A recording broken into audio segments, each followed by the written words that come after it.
Welcome, everybody. Welcome to the Union of Librarian Associations in America as we celebrate the Librarian Woman. Today is the last day of International Women's Month here in America. And the Union of Librarian Associations in America, ULA, we would love to honor and recognize some amazing Liberian women in the diaspora, Liberian women all over the world doing some amazing things. We have some amazing panelists who's going to share with you how they are breaking their glass ceiling in their respective field. My name is Joseph Sawo. I sit on the officer board for Falabo in the state of Ohio. I have with me my co-host, Mr. Emmanuel Payne. Mr. Payne, please introduce yourself. Again, Joe, thanks for the opportunity. I want to say thanks to the ULA organization and also thanks to LRCI in Columbus, Ohio. My name is Emmanuel Pay, members of LRCI in Columbus, Ohio. And I'm really happy to be here today to experience this great movement with the great women of our society. Awesome. So coming up first, we would like to welcome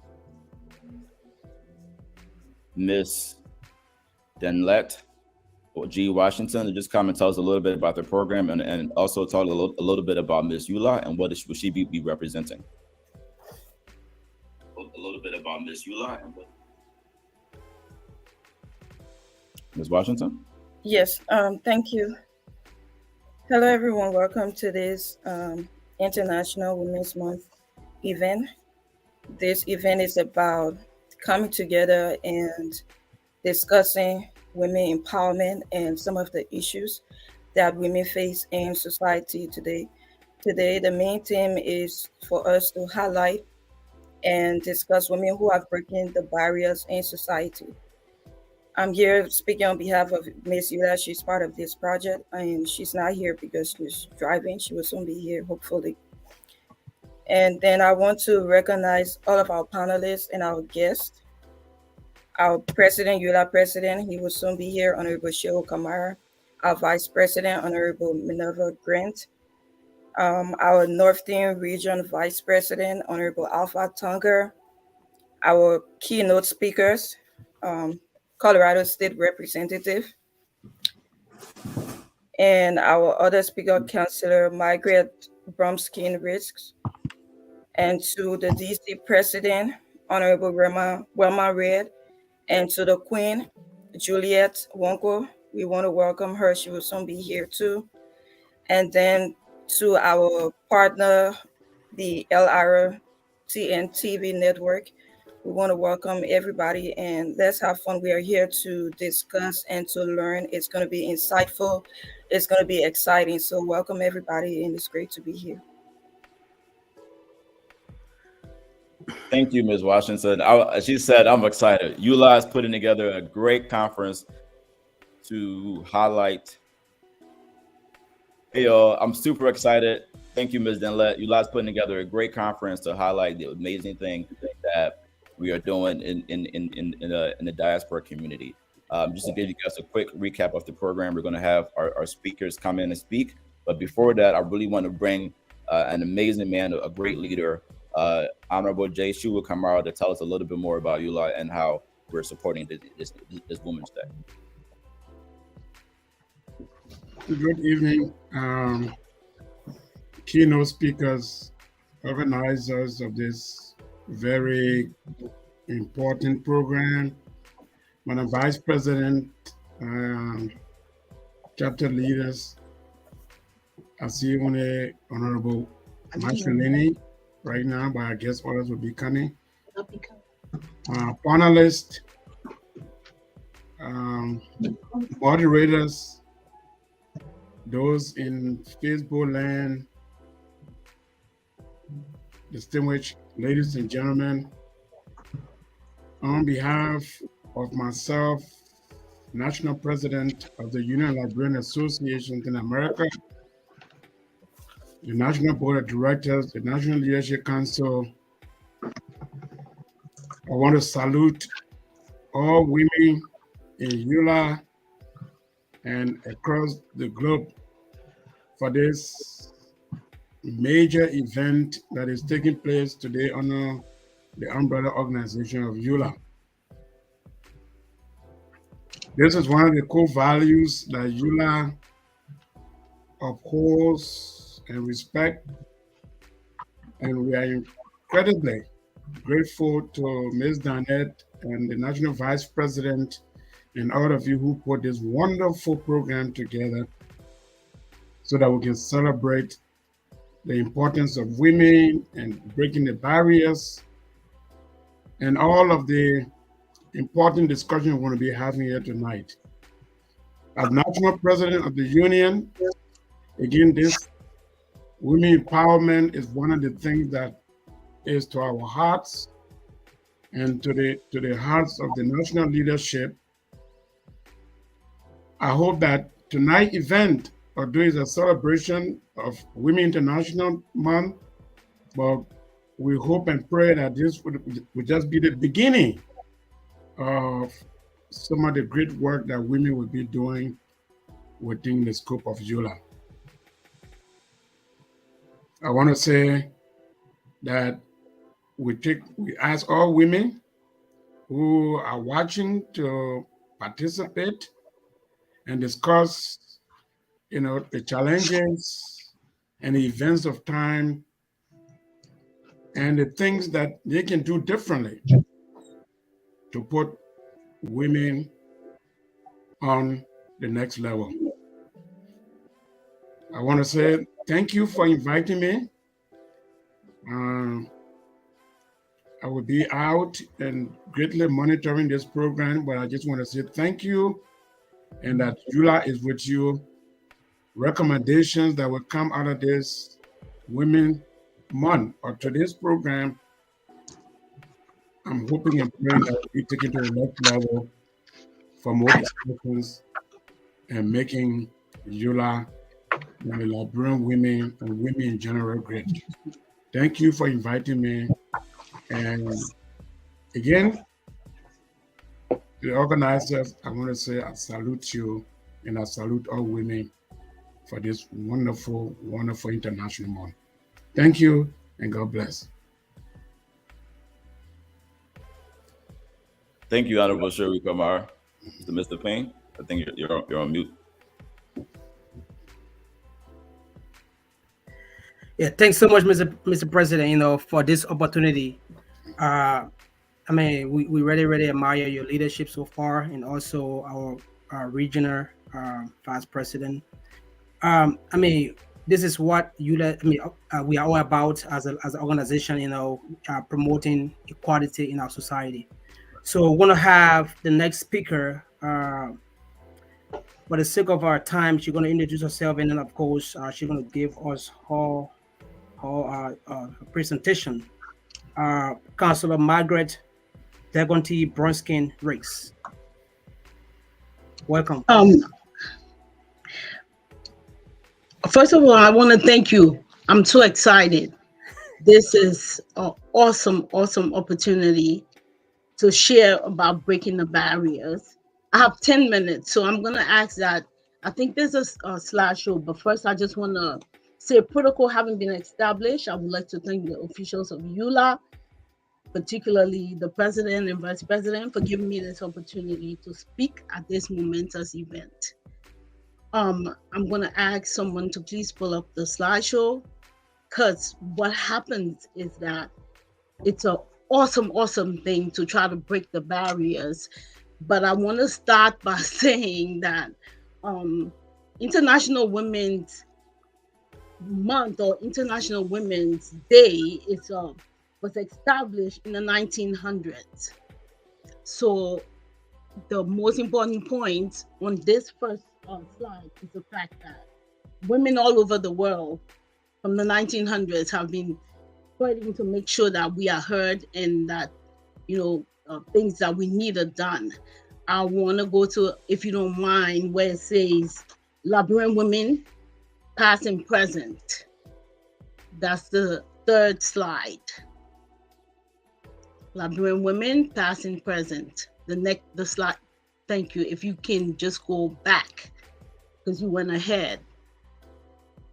Go back to where it says, right. Thank you so much. So we talk about the history. The next slide, because I only have 10 minutes. So this PowerPoint will be made public if it's necessary.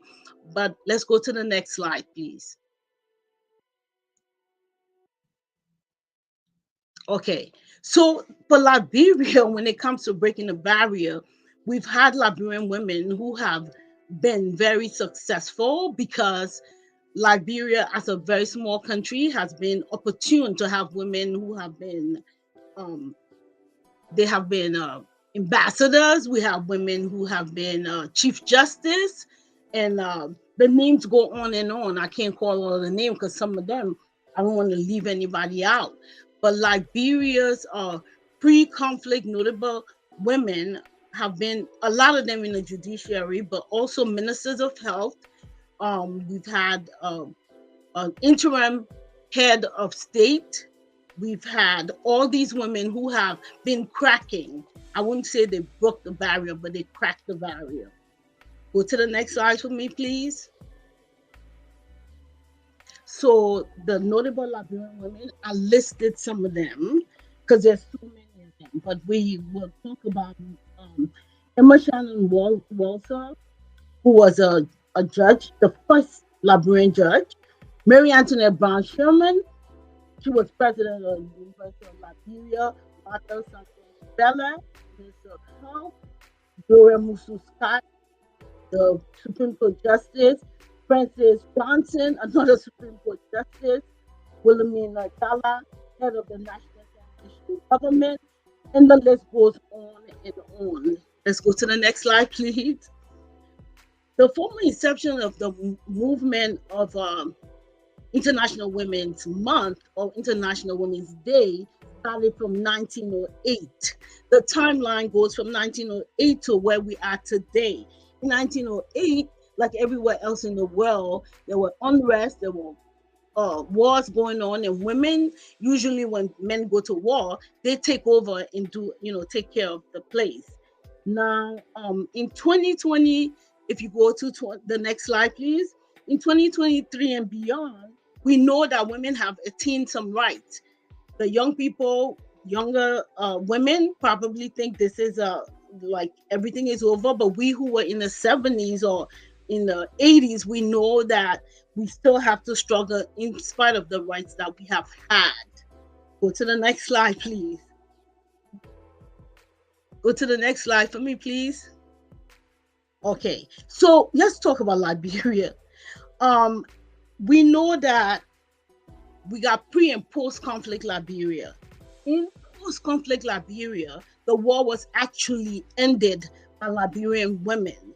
And this happened because the women, no matter what their ethnicity were, they got together, got frustrated with the war, and started with praying. Can you go to the next slide? You will see a picture. Well, these are some of the women who came out after the post-conflict. We're talking about the president, Ellen Johnson Sirleaf. We're talking about Antoinette Sayed as Minister of Finance, Olube King Akire as the Minister of Foreign Affairs, Sarah Jedabi Toh was the co-chairman for the National Election Commission, and Christina Ta was the Justice Minister of the Republic of Liberia. The next slide, please. So the visionary, what happened is that during the Liberian conflict, Liberian women, like I said, coordinated. That coordination was so effective. The United Nations then came up with this organization called Visionary Young Women in Leadership in Liberia, because they saw how effective Liberian women were. They then talked about the NDA, which stands for National Democratic Institute, to train young Liberians who then will conduct research to find out how Liberian women can become more politically involved. Now, the next slide, the next slide, please, because I know I don't have much time. So I'm just going to try to give as much as I can. The next slide talks about the percentage of women in Liberia who occupy leadership positions. And the greatest place is the judiciary. Surprisingly, it's a merit-based place. You have to go to law school in order to be a lawyer. And so in Liberia, we have a lot of Liberian women who have been able to go to law school, become attorneys, and become judges in Liberia. The report revealed that there's a high percentage of women who occupy leadership positions in the judiciary section than in the executive or the legislature. Many challenges facing women in Liberia are not new and they're not surprising. However, the ways in which the current women leaders confronted these challenges can equip aspiring leaders, entrepreneurs, and donors with useful information on how to increase women's political empowerment in Liberia. That is my main focus, that we have to pass the knowledge on. We have to pass the ideas on. The next slide, please. Can I have the next slide? Thank you so much. So we come to recommendations to increase women's political empowerment. The report contains recommendations to increase political empowerment in Liberia, including keeping girls in school, providing mentoring opportunities for young women, equipping them with leadership skills, creating a think tank to help fill the need for quality research to produce policies on issues related to women. So in essence, what we see here is that young women are being called to come in through this organization put up by the UN because of the impact that Liberian women had during the time of unrest in our whole West African region. The United Nations came up with this organization. The next slide, please. Next slide, please. Thank you. These are the women. These are our young women. And another thing that I want to point out is passing on the knowledge. The generations for us, like with me and other people who are on this panel today, it's time to pass on the knowledge. It's time to equip these women. And we have the skills, we have the women. And so I'm really excited to be a part of this because, again, it's about passing on the knowledge. This is a picture that was taken in Liberia when the UN had the NDA training these women to go out in the different places in Liberia, find out what the women need, what they could do to make things better for them. The next slide, please. I'm going to ask you to write in the chat, because usually with these panel discussions, it's, oh, this is a problem. This is what we think the solution is. But I want us to take it a little further. Even the men in this panel discussion, my question is, what role can you play in the Liberian, not necessarily the government, but in the Liberian society as a Liberian American in the diaspora? I said I'm giving my suggestion or where my heart is.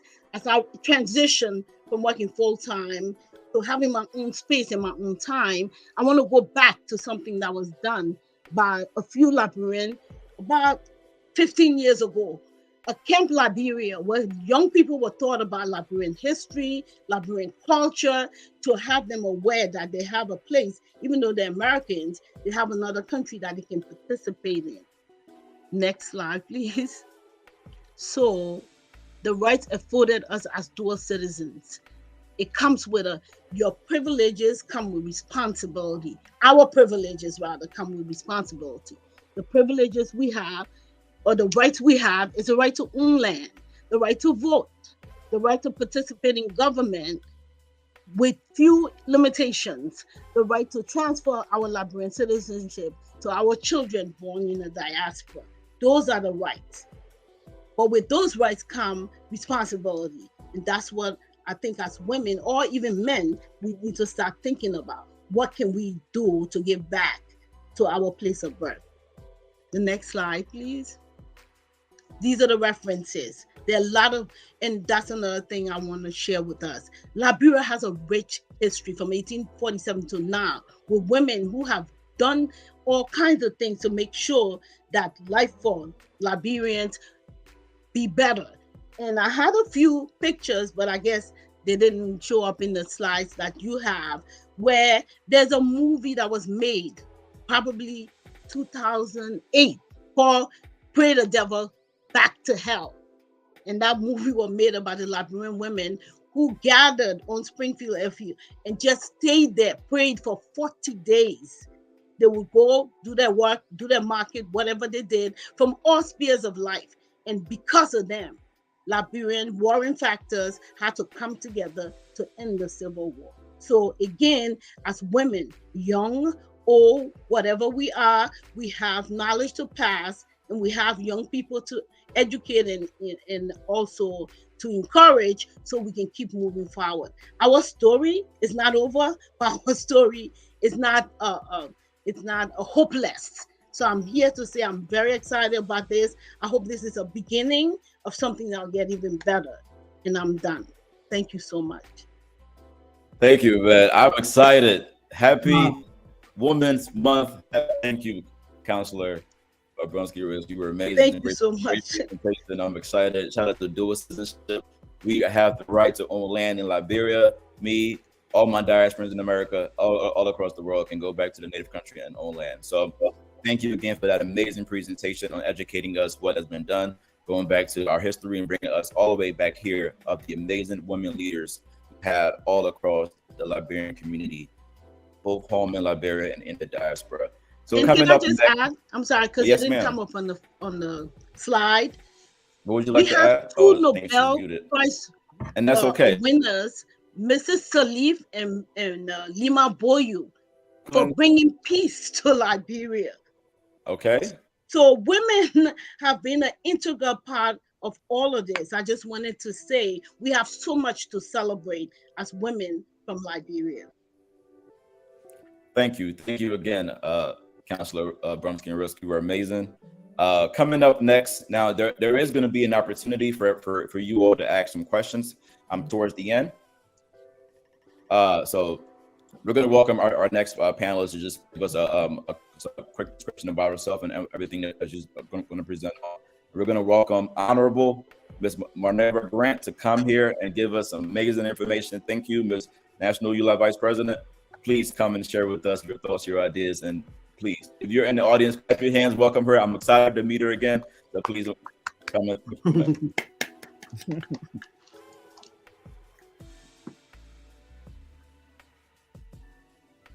I think you are mute.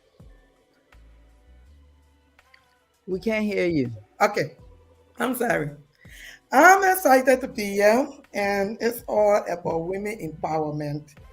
And I got this. My topic today, what I was given, is creating avenue and embracing equality for women in male-dominated space. So I'm going to talk about Liberian women, just what the council are talking about, and what can we do? And I will focus on politics and other people, mainly politics, because they're where we need to break that barrier. And how can we succeed in the men-dominated space when it comes to politics?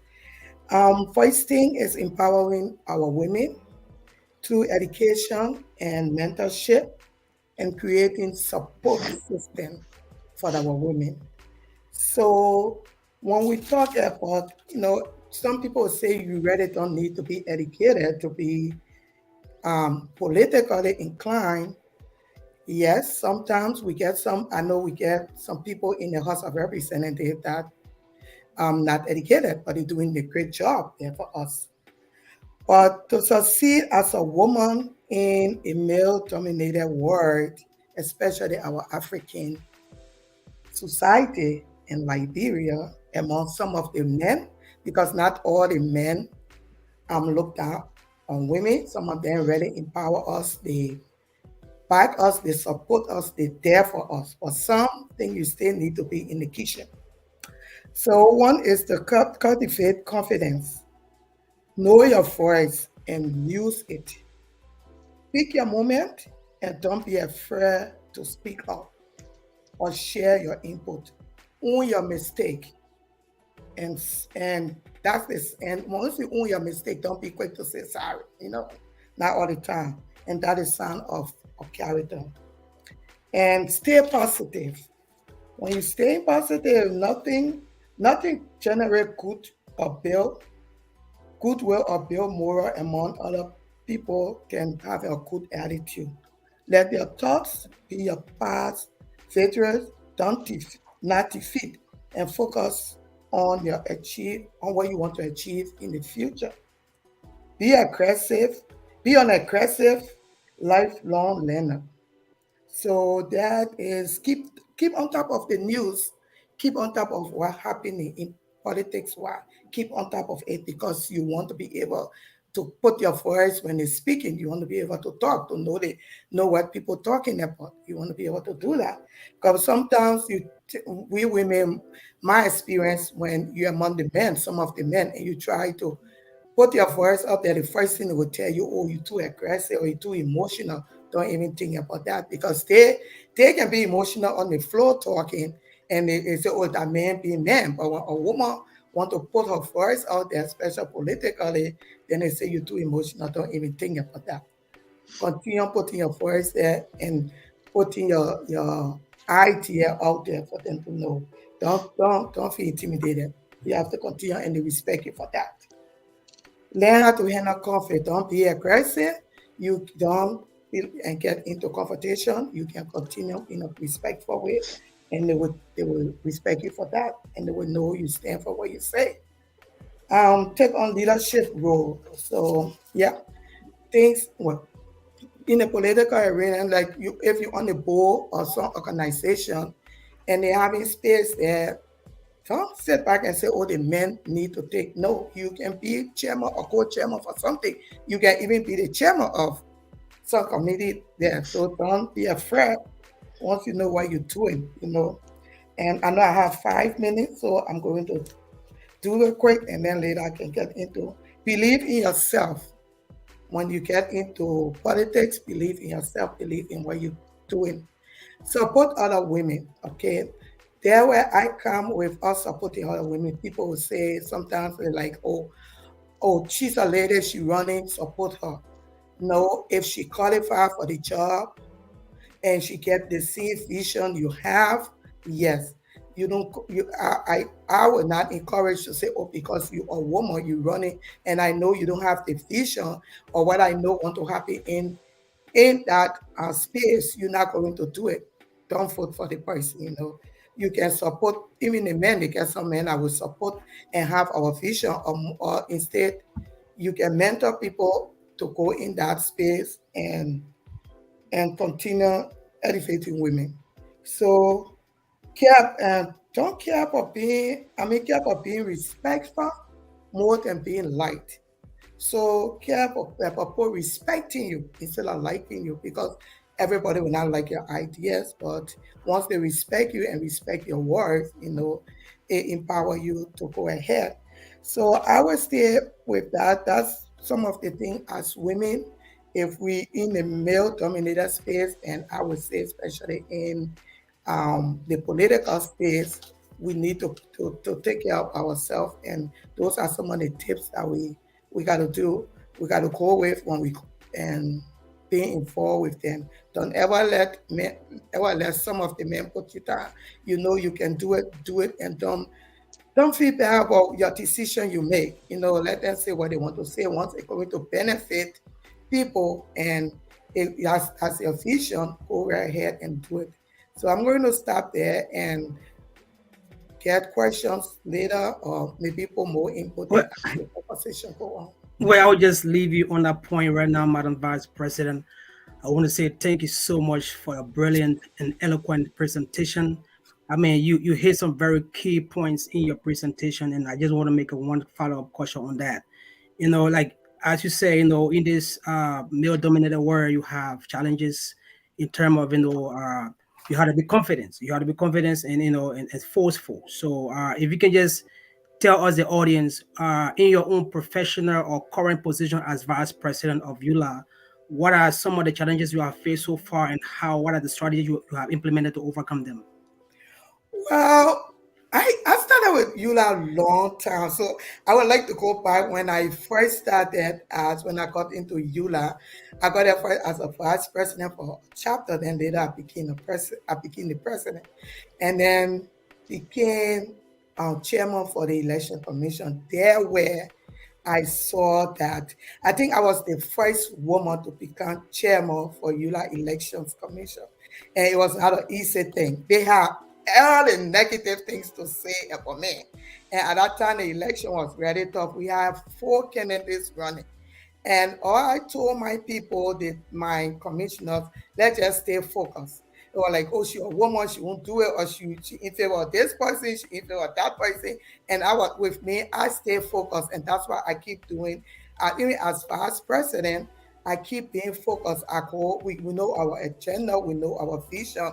So I work with the president to put all his vision out there, and what we want for Ulaa. So people will talk, as a woman, I stay experience it, be like, all right, well, the president, why but the good thing, we have a good working relationship. And so he gave me that freedom sometimes to go out there, and work, and just don't listen to the naysay, and don't listen, because I know I'm qualified. I am qualified. I know Ulaa, and I know our Liberian people what they want. So and once we are making decisions together to carry Ulaa forward or the Liberian community forward, I really don't worry about it. They were happy, and so that's what I want to encourage. I want to encourage us women, because I see most of the time I get friends that will tell me, "Why are you in that organization? Why you this? These men, then what did they talking down to people?" I say, "You got to continue. If you want change, you can sit on the fence and let them make decision for us, the women. You got to be part of that decision making."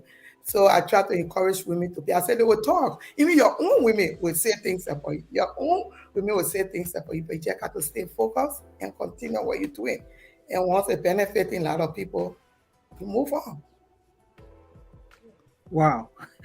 Great point. Just to remind you that our former president for Liberia, Madam Ellis Savage Johnson, had a nickname called Iron Lady. So I think the Iron Lady mentality had to be, pushed into a lot of women around actually in Liberia and around the world to actually achieve. Because sometimes, like you say, there are a lot of doors that be pushed back on you, against you, and you just have to be strong and keep pushing through the doors. So thank you so much for that presentation.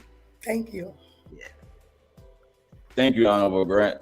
Super excited, man. I'm really amazed and honored to be here with all of you all. Right, just from hearing our couple of speakers so far, the common theme is don't sit there, do something, and I think that is a great segue to transfer to our next speaker, Ms. Honorable Wilma Red, who's going to talk to us about women in leadership, right? About people in leadership, women in leadership, and how you and everybody here can continue to be a leader. Thank you so much. A lot has already been said, and I hope I can add to those voices. First, let me thank the gentlemen, all of you, Pei, Sawo, and Tonga, and of course, President Kamara, who are part of this panel this evening. I want to thank Councillor Rix and our VP for Ulaa, Grant, and they've said a lot. So I would like to take it from, I would like to share some statistics. Pew, P-E-W, can you pull up my first? Yes. So Pew is a research organization, and they do surveys about things that happen in society to gauge how people feel. And the 7 most important traits that Pew found people feel that these are the 7 most important traits in leadership. Whether it's male or female, there's no distinction there, but they are honesty. A good leader should be honest. A good leader needs to be intelligent, not necessarily educated, but intelligent, understanding the dynamics of how people work together and how people think and what will work and what will not work. A good leader should be decisive, organized, compassionate, innovative, and of course, ambitious, as the young people young women always feel that, their ambition is driving them. And after looking at this, I wonder, so where do women stand in honesty, intelligence, decision, and decision making? Can you pull up the next one? Decision. There's a second graphic. Yeah. Okay. Maybe I can find it for myself. The second graphic shows how for each of those. Can you put the graphic back up? If you don't have the second one, I'll talk about it. So the second graphic showed that with all these 7 women, 69%, a very high percent of women are honest compared to the men. I know it may sound funny, but women are honest. Women are more honest, I would say. Women are more, and I wish I didn't share this with you. I didn't send this to you. Women are, let me get some from my computer. I'm trying to upload this. Women are, let me see, where is it? Okay, these are, I can't find it. Women are more honest. Women are more intelligent. I mean, that's what the same Pew found, that women are more, yeah, there it is. I have it on my screen. Women are 65% more honest. Women are 48% compared to 46% more organized.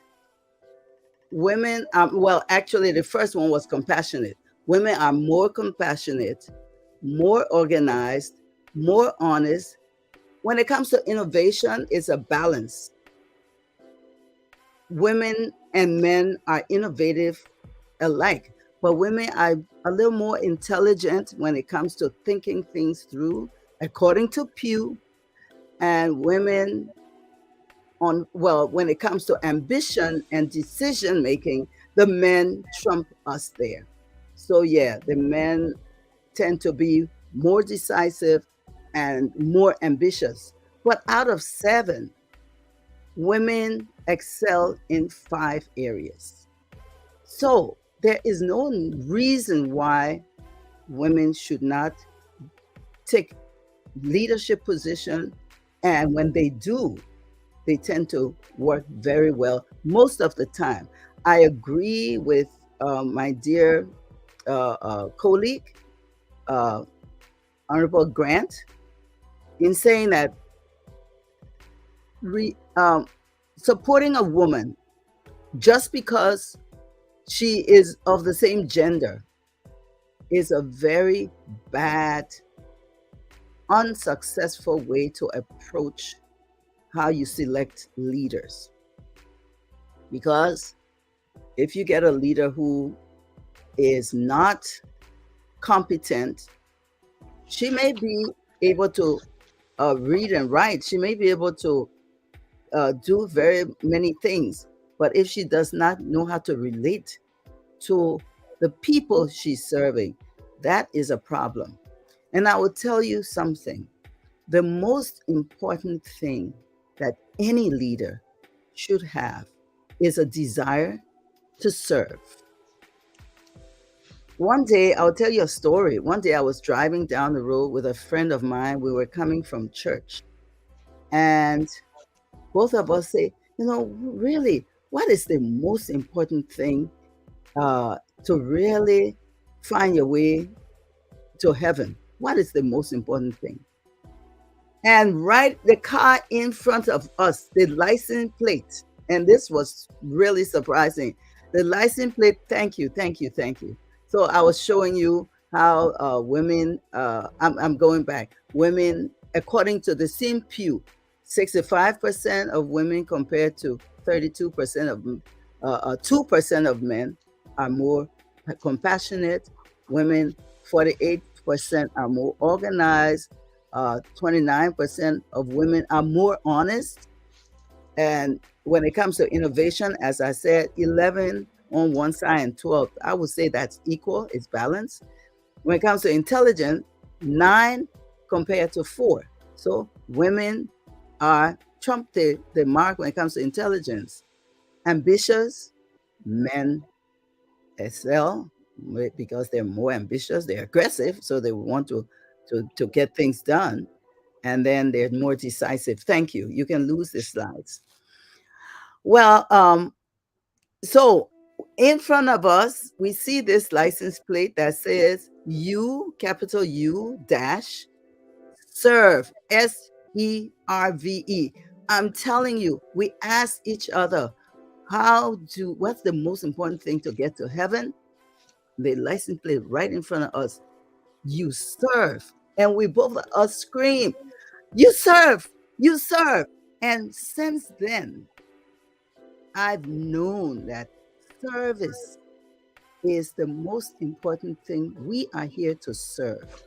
Women know how to serve. We know how to serve without oftentimes thinking of what we're getting back. We, the women, we know how to take care. We care for people. So I want to say that in ending, service is what we need to develop, a passion for service.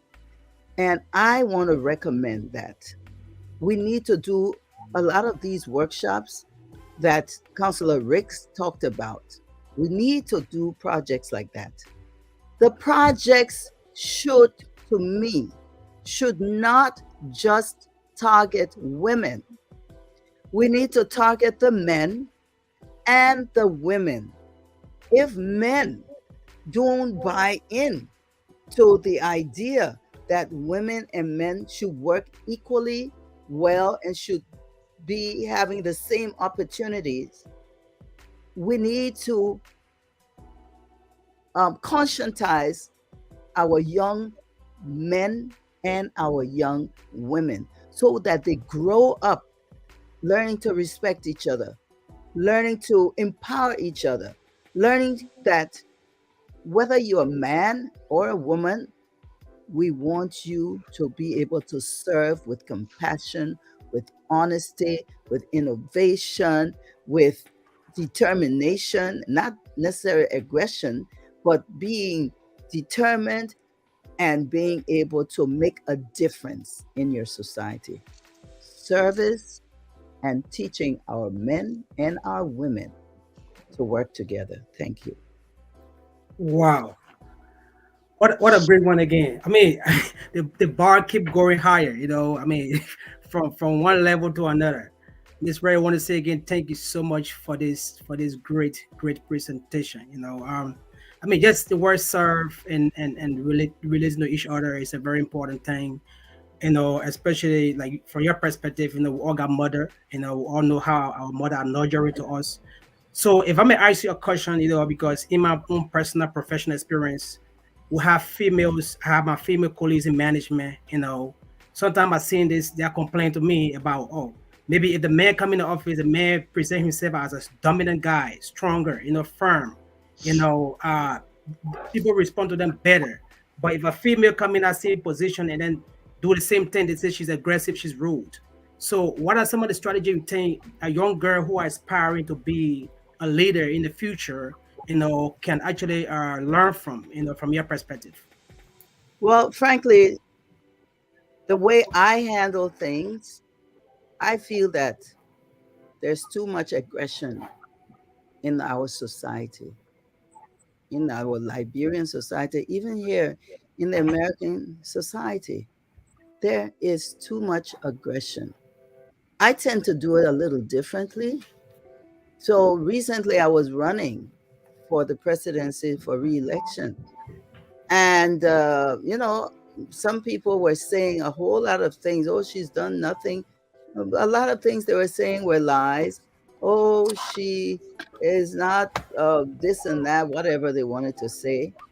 And people on my team wanted to get into a fight and go online and go with this back and forth. And I told them, stop. Oftentimes, when you see aggression, you can counter it with kindness, a smile, and tell people, say, look, hi, how are you? And you put your hand out. If someone comes with aggression, I give them a smile, I introduce myself. Oftentimes, a man will come into my presence with other men, they will introduce themselves to all the men and don't even say a word to me. And then instead of getting angry, I say, oh, you forgot to say hello to me. I'm the only woman here, but my name is such and such and such and such. I'm president of the Liberian Community Association. Oh, and I call my name Welma Mashinini Red. Oh, I'm sorry. But I guess it's the teacher in me. I like to teach people to behave well and properly. I I don't fight aggression, but I respond with kindness, compassion. Remember what Pew said, women have compassion. We know how to open our hearts. So when someone is misbehaving, I smile and tell them what they're doing wrong. I smile and do it kindly, not to embarrass them, but I make a decision. I deal with it with kindness and compassion and truth and honesty. Thank you, man. Thank you, Honorable. Well, Wilma Reddy, you're awesome. You're awesome. You're awesome. I think it was amazing to just hear you talk about service, leadership, advocacy. A question was asked: why is there so many men on a women's event? And I think to that question, my friend, like we're here to listen. Like too often we tell women what to say, what to do, but we don't tell men what to say, what to do, and we don't train, we don't teach them, right? So as a young man myself, I want to come here as a representative of Ulaa, as a representative for LICI, to be empowered by hearing these amazing leaders teach me how to move forward. So that's why we're here. We're here to support. So with that being said, man, I want to bring our next guest. She's also a young, phenomenal woman here in my hometown, in the Ohio community, in the Columbus community, that's doing her thing. And she's going to come and talk about the role of the media, technology, and innovation, and how we could be better leaders in these spaces. So, Ms. Danelle G. Washington, please come and give us your presentation. Thank you, Joe. Thank you, everyone. Good evening, everyone. My name is Danette Washington, and happy International Women's Month to all of you here. And I want to say thank you to our amazing women who are here on this panel and who came to support our amazing men also who came to support us here. I am grateful to be on this panel today to briefly speak on the role of the media when it comes to bridging the gap in gender equality. The media play a significant role when it comes to bridging the gap in gender equality. So there are three main topics I want to quickly discuss. The three main roles of the media. The first one is to educate, to inform, and to entertain. But for today, I will just be talking about education and information when it comes to the media. Having said that, the media has the ethical and the social responsibility to research, to investigate, to educate, and to inform the public about happenings in our society. I'm a media practitioner, but I'm a woman first. And as a woman, there are so many issues that affect us as women. And I see the need for those issues to be covered largely by the media. But some of my male counterparts may not see it as important or as urgent as I do. And so today I'm speaking in my capacity as a female journalist. I've been a journalist for close to 10 years. I started in 2015 at the New Democrat newspaper as a reporter, and at I was the only female reporter at that time. And I got to experience what it means to work in a male dominated field. There are certain stories I would see that are worth being on the front page of the paper, but because it's women's stories, so I would see it on the back page or inside of the paper. And there are certain places that as a woman, I could not go, and some of my female colleagues could not go. Places like the court and to the Senate, to the legislature. There are certain places that were seen as too tough for women, and not just being a woman, but being a young woman. So I got to experience that. There are few issues that I have seen in my 8 year of practice in journalism that we need to report on more when it comes to women issue.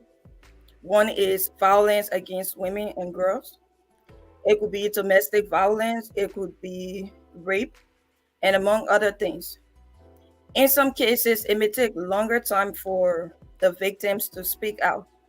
And when they finally speak out, the public will rather blame them and shame them instead of supporting them and asking the necessary questions as how to help them. And so that's where my job as a media practitioner comes in, to do all of the necessary research, to investigate, ask all of the necessary questions so that I can be able to effectively report on those stories and help to educate the public. Another thing that is underreported, can you go to the third slide, please? And the next one, please. All right, the next one, thank you. So another one is when it comes to women body choice. I know it's a very sensitive issue, specifically the female genital mutilation. It's called the FGM. This is a very sensitive issue, and I know that we are Africans and we practice certain tradition, and there are many of us who believe in certain tradition. But we should also believe and understand that not everybody practice the same thing, and not everyone is in favor of certain tradition. And so, as a female journalist, there are people who would come to me and then we would discuss when it comes to the FGM issue in Liberia and other parts of Africa. It is not my job to, I know it's tradition, it is not my job to judge. It is not my job to try and pick a side, but I know my job, what it is. It is definitely to investigate, it is definitely to tell those stories and let women have choice to their body and what they want to do with their body. So I know I cannot judge, but I can report those stories without being biased. Another issue that is very underreported in the media is, and I feel we need to report on it more, is representation and recognition of women in the male dominated spaces. For example, please go to the next slide. For example, politics, business, sports, entertainment, and more. So we need more women to be represented in those spaces. Because if for a young person, if I have a dream or I want to do something, there are people I should be able to look up to. And so having somebody that look like me and doing something great and breaking the barriers, I can be able to know that this thing I can do it. I believe that I can do it because I see it's happening. It's a proof. If I see somebody who look like me as a woman and as a young woman, if I see somebody older doing it, I can be able to look at them and see the path they have taken to break those barriers and to become successful women who are making the difference. And I think we as media practitioners need to continue to report on those stories. We need to recognize women. There are many women in politics and in business, but the few that are there that are making the difference, we have to report on them. We have to recognize them. We have to highlight their achievements and the work they are doing. And the last one I want to talk to, then I'll go to my closing, is equal opportunity equal pay and leadership position for all women and everybody else in the workplace. When it comes to equal opportunity, women are not given those opportunity just because they are women. And I'm not saying that women should be given leadership roles, women should be given equal pay just because they are women. I think we should be given those opportunity because we are qualified. If we check the box, we are educated, we are qualified on all level, we should be given the opportunity to explore position and leadership roles, and we should have the same pay as our male counterparts. If we have the same position and we do the same work, we should be given the same opportunity when it comes to pay and leadership. For example, I don't know who here have watched Grey's Anatomy. It's a medical TV show, and I remember watching an interview where the lead character was a woman, and then the other lead character was a man who was a husband. And then she found out that the man was making more money than her on the TV show, and they both played lead roles on the show, so they were put in the same work. But she found out that the man was making more than her, and according to her, he came up to her and let her know how much he was making. And then when I watched the interview, I was very impressed because as a man, for him to come to her and let her know, and he tried to even fight for her to get the same pay as him because he saw the work that she put in. And so I'm encouraging men out there to do the same. If you're in the workplace, wherever you are, and you see a woman is putting in that work and she's qualified and she's not getting the recognition, she's not getting the opportunity and the pay as you, make sure you speak out and be able to help, be an advocate and report these issues. And us as media practitioners, we can be able to inform the public and see if we can find a way to work around it. Another thing would be when it comes to sports. In sports, they have the men basketball and the women basketball, and a lot of time the women basketball players will come out and complain that they are not getting enough pay as compared to their male counterparts. So it's something we need to discuss more and we need to talk about. These are just some of the issues that we have that are not reported, and we need to report on those issues more. So to close, I want to quickly touch on our global team. It is technology and innovation for gender equality. Now we are in the digital world where we have technology, we have smartphone, we have everything to our disposal. The tools are there, the resources are there. We have the opportunity to make use of what we have right now. And so we have Facebook when it comes to technology and innovation, the ways that we can create platforms to be able to raise awareness for gender equality. We have smartphones, we have Facebook, we have Twitter, we have YouTube, we have Instagram. These are platforms that we can use to inform people of happenings in our society. We can use these platforms to be able to advocate, to share information, to empower one another. Another way that we can innovate to bridge the gap when it comes to gender equality is by online networking, group chats, um, WhatsApp, iMessages. We can also create talk shows. We can also create podcasts. We can do blogs, and then forum like these that we have right now, talk show and seminars that we have to be able to effectively communicate and empower one another. So just to close, I want to say to each and every one of us, let's continue to do this. This is the first one for Ulaa, and hopefully it will not be the only one. This is the first of many. We hope to have more of these conferences. So let us all join together to embrace gender equality. If you see discrimination against women in your workplace or wherever you are, please report it, please support, please advocate, because women's issue is everybody's issue. Thank you. Mr. Dunleary, Washington. Uh, and we are going to come to the point where we're going to start asking and answering questions. All right. I want to open it up and ask you all to go on or follow Liberian Radio and Television Network, RRTN. Ask your questions there, Facebook, YouTube, and wherever all is shared. So just go like them and follow their page and ask those questions. So we have our panelists here. And if I may open it up with the first question. And this is something that you all have talked about, but as a supporter, somebody who don't necessarily experience this, how do you, and this is an open question to anybody on the panelists here. And the first question is, how do you empower yourself as a woman, especially those with children and have to manage both being a mother and being a woman in these spaces where you have to break the glass ceilings to get to where you want to get to? Well, Anybody?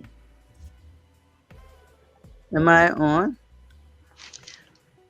Can you hear me? Okay. Yeah, I can hear you. Well, I think I'm in a kind of different position because I'm over 65 and all of my children are over 35. And so I have come into this leadership space without that responsibility. However, before, when my kids were younger, it was really difficult. However, my husband was very supportive. This is why the men need as much education and they need to learn about compassion to help their wives do what they're capable of doing. If a man supports you, if your husband in the home supports you and doesn't get mad because you are doing something for the community at that particular time, and he helps you organize the home so that there's food, he participates in taking care of the children, then you will have the ability and the time to do what you need to do. But it really takes, as they say, it takes a village.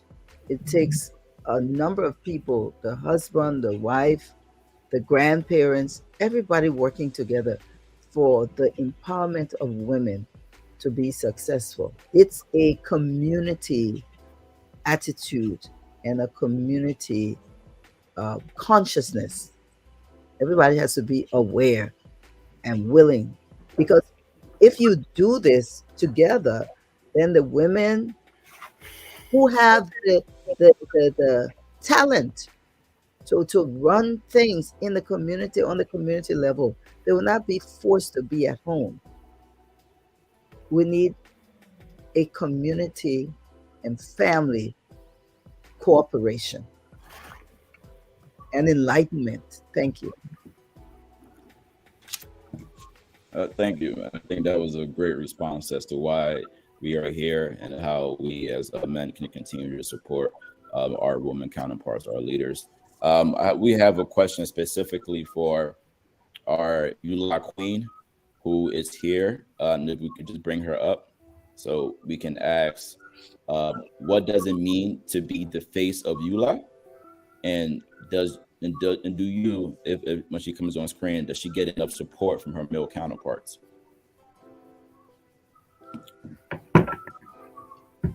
And our Ulaa Queen?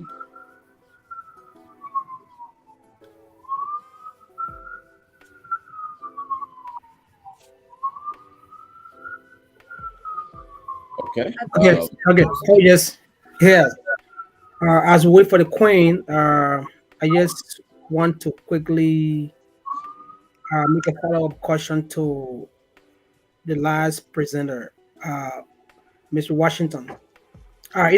Just quickly, we are now on the question, the Q&A part of this whole process, but you hit some very important points in your presentation with regard to the advocacy and the unbiased reporting in the media. For me personally, you also know me, I'm also your colleagues in the media. So if I may ask you, I know we have seen a lot of changes that have happened over the years in our era where we had strong women, a lot of women have emerged. in different aspects of politics and different achievements. So, what is your hope as a young professional right now in that space?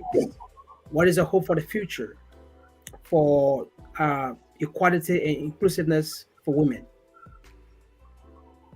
Thank you. That's a good question. I hope that we can be able to do better, and that's why I said earlier on, the men need to be in support of us women. If you see a woman you're working with who is putting in the work, she's qualified, she's putting in the work, and she's not getting the recognition, she's not getting the support, she's not getting the pay as you are, make sure you speak up for her and be able to be an advocate. I hope that we will get better. It will get better in the future. And that's why we need to continue to have these discussions. And I'm glad that you, the men, are here too to be able to listen, to learn, and be in support of what we're doing here. So I hope that after this, we will have more of these discussions and you guys will be able to support us more and make a difference. Thank you. Thank you. Then I just got a question texted me here about an audience that I want to share. And they share was the question was, what does, similar to what Emmanuel just asked, but what does advocacy look like, right? And how we as men can support and be advocates in these spaces. So I'm going to pass it off to just if somebody else wants to answer that question. So I want to respond to the question. When you talk about advocacy, it's a lifelong job. It doesn't end with one incident. So when you talk about advocating for women, it's a day by day, moment by moment thing. Whenever you see something that's wrong, like Miss Washington said, to address it. So it's not like one size fit all. It's a continuous process. And so we're grateful, like we said earlier, that the men are here because again, to take the word of Miss Mashanini Reed, it takes a village. So the awareness is the first thing, but the second thing is it's a continuous job. You always just have to keep advocating for each other, and that's how it's going to work. Thank you, Councilor Risk. Our Queen Miriam is back, and I want to give her the chance to answer the question that we asked earlier. And just to repeat, the question is, what does it mean to be the face of Ulaa? And do you feel like you get enough support from your men or male counterparts? Oh, yes. Thank you for the opportunity.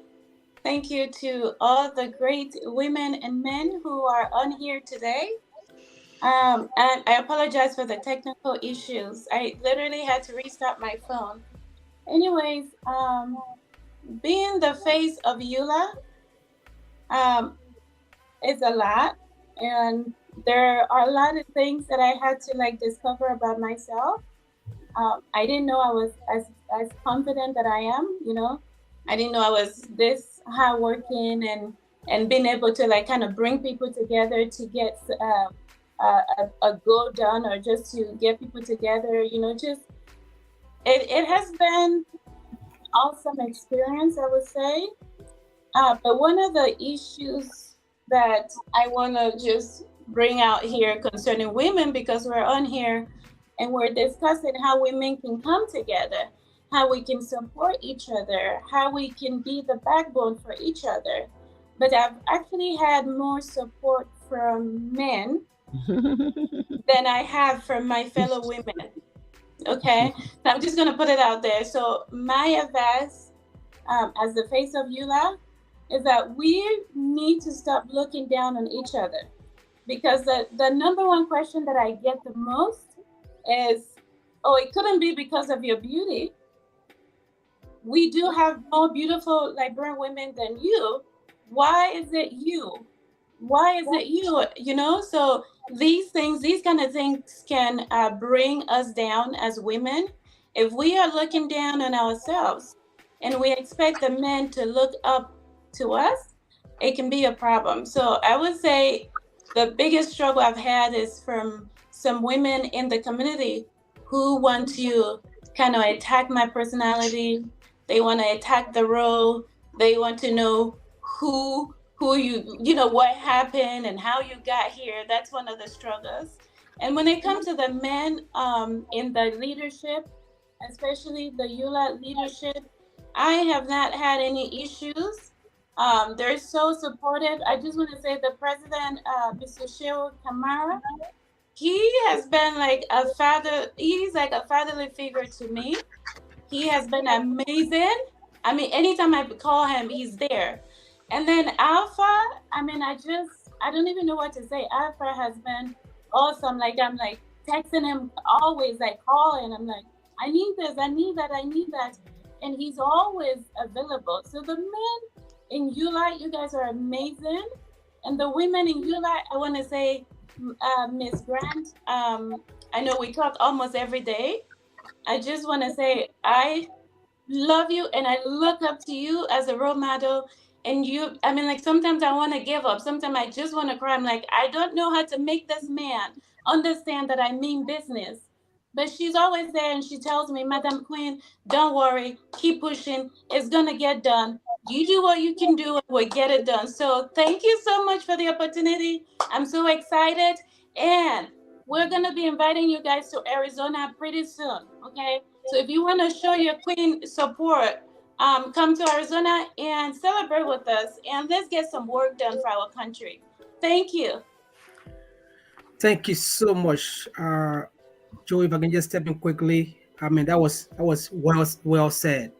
I mean, sometimes I know you made a great point about people trying to talk about your beauty and look whatever, but I believe that you are the complete package, and then besides that, we also as men, even generally, we have to understand what the word being intellectually sound is. So for that part, I mean, I'm not gonna let's say talk for anybody else, but I believe that there was a reason why you are in that role. Something is in you. That's why it's a gift that you have to be in that role. I hope you embrace it, and then enjoy that role. But just I want to just ask a question to the panel, and this is a very important question because you cannot separate uh, equality opportunity from feminism. So if I can ask you guys here, what do the word feminism mean to you guys? And then because I know some women will say I'm not a feminist, but I just advocating for this whatever. So if you can confidently tell me that you are a feminist, and then what do feminism mean to you?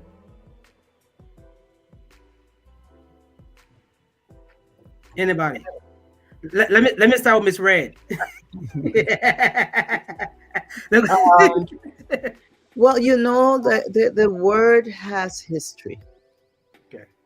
The word feminist has a history, and it came about during a time when there was, and there still is to some extent, um, suppression of women, where women were seen to have roles only in the home, and women were seen to be maybe, oh, you can be a teacher or you can be a nurse, but women were really barred and not supported in fields of technology, science, politics, and so forth.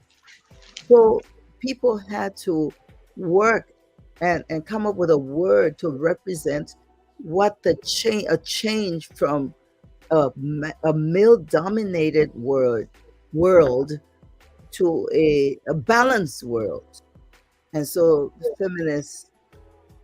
feminism was born, and different people have different meaning for feminism. Some people feel that, oh, it's just to support women, or it's women's groups and so forth. My take on this whole thing is to find a balanced world, a world where men and women respect each other, give equal opportunity to each other, and saying that the women are the underdogs. So it is the feminist movement should be embraced by both men and women. At least the feminist movement that is looking for this balance, not for women to dominate, but for women to have equal opportunity. That's my take on it. Thank you. Okay, Counselor. Well, for me, feminism or feminist is a woman who embraces her femininity but her capabilities.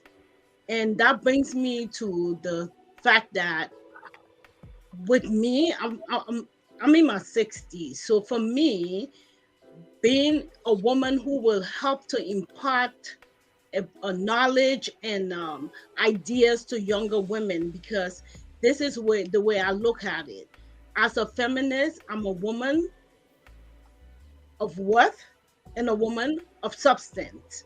The worth comes from I value myself, not just as a woman, but as an intellectual and as a woman who has had experiences. The the uh, the substance come from the experiences, and then the worth come from the fact that in spite of whatever has gone through with us, especially Liberian women, we have been able to persevere and have our place in society. My biggest thing for anybody who's listening to this broadcast is that women, the generation, our generation of women, have to impart to the younger generation the fact that at 20, you should be finding yourself. At 30, have an idea who you are. At 40, you should be comfortable with whoever and whatever goals, and like Ms. Red said, what service you would give to humanity. And then at 50, you're teaching women. At 60, you're an advisor. So feminism to me means a lifelong dedication to being that woman who can be not only like, and not for me, it's not being aggressive, but it's being an innovator, it's making a difference and being somewhere where I can also be respected as I respect others. So that's my definition of being a feminist. All right, can I go real quick? Can I? Okay, go ahead. Oh, after you, Madam VP. Oh, and just to piggyback on both panelists, President Webb and Red and Councilor Bronskin, you know, sometimes the definition of feminism depend the way people define it, and I will always go back to the African culture and our Liberian men. When you tell people, or first thing, when you so independent and you able to do things for yourself, you able to articulate when you're a mountain, and you able to say, this is me, this is what I believe in, and not following. Then they feel like, oh, you're a feminist, you don't respect men again, you don't do this, some of them. So it all depends on the group you with and how they define it. And like I said, when I first gave my presentation, you just have to know yourself. Um, you can be a feminist. Some people think, all right, I'm a feminist, so I can't believe in. I'm not going to serve the man. I believe I'm all this, and I shouldn't. When you come to the home, I shouldn't do for the home. You and myself equal, so I can't do my woman part and you do your man part. Some people believe that's it. No, everybody has their role. You can still be independent and know your role in a home. And you can still be independent, you can still be a feminist and advocate for women rights, advocate for everything about women to make them, to empower them, and at the same time respecting other people, especially men. And like I said, most men, we have men that respect us, that want you to grow, that respect you being independent and encourage you to, so to excel. So you have to be as a feminist. I take myself as a feminist. I am, but at the same time, I know my role, and I know you're not going to put. This is my role. This is what I can do. I'm independent on my own. But if you the man and I'm friendly with you, or just in a space politically or what, we respect each other. They respect my role and I respect your role. You can be and still be respectful in the home, know your role in the home, and even when it comes to the workplace, well, it's not about role because if I'm qualified, I'm not going to sit and tell you to go ahead to be the boss because when I know I'm qualified for that job, I'm going to work to get that job. I don't even want you to, I don't so when I heard I think one time with the Liberian law, they were talking about giving women 30% to be in the House of Representatives. And I was like, why we should have percentage? Why women should have it? If we qualify, if we can get 100%, let us get it. Let us fight just the way the men will fight. Don't say, "Oh, I'm a woman, and so I need this. I'm a woman. You give me this." No, fight for that, and that's what I believe in as a feminist. You get your role both in the home, especially in the home. Therefore, we need to respect that. But when we get out there, I mean, if I'm qualified for something, I am going to fight for it. I'm going to work towards it and respect me for that. Yeah, I think the VP said she kind of spoke my mind. But yeah, to the question, I am a feminist. I know African women, we try to shy away from that topic, and some people don't really understand. Being a feminist doesn't mean war against men. We are not against men, but we just want the equal opportunity for us too if we put in the work and if we're qualified. So for me, I'm a feminist, and one day I want to be married. I want, my man to be the head of the house and support him and cook and do all of the things that traditional women would do. But if I'm in the workplace, I'm not going to put in all the work and I don't get the recognition. I'm not going to get the pay just because I'm a woman. So I would be denied. I will fight for equal opportunity. I will fight for the right. So I'm a feminist. The VP said it also. Quickly, I just want to touch on, we have a weekly series. It's called the Ulaa Women Crush Wednesday. And we do that every Wednesday to highlight women in our community who are doing amazing work. Whether you're into business, you're into volunteering, you're into health, whatever thing you're into and you are doing, we put you out there, we support you, we promote you. So if you know any woman in the community who is doing great, just sending her name, you can check us out on Facebook, um, the union page there, and or you can just contact me. I know almost everybody here come on email, so you can just contact me. We want more women to be there.